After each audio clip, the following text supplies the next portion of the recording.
हमारे क्षेत्र में जो पारंपरिक दरिया है ओ मेरे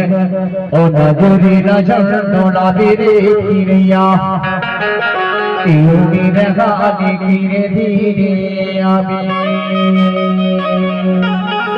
तो काट तो डाला था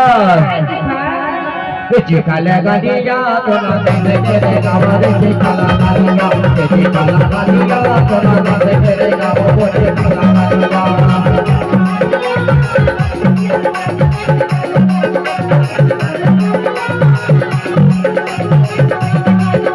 चिकाला गालिया तो ना दे तेरे गावरे चिकाला गालिया चिकाला गालिया तो ना दे तेरे गावरे चिकाला गालिया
जमुना तारावे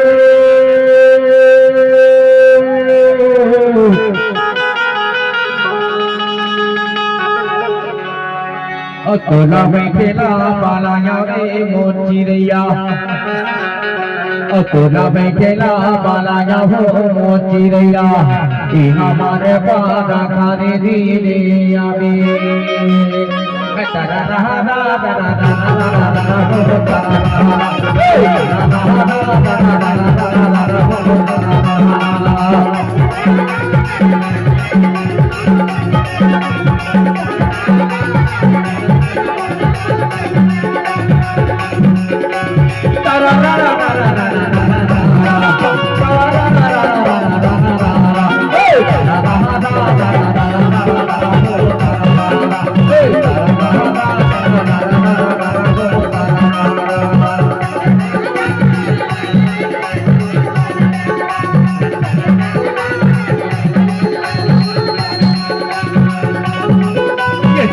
गालिया तोरा से तेरे गावा होली काला गालिया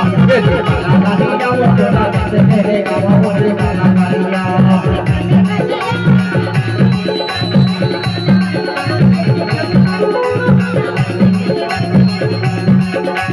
काला गालिया वो तोरा से तेरे गावा होली काला गालिया काला गालिया वो तोरा से तेरे गावा होली काला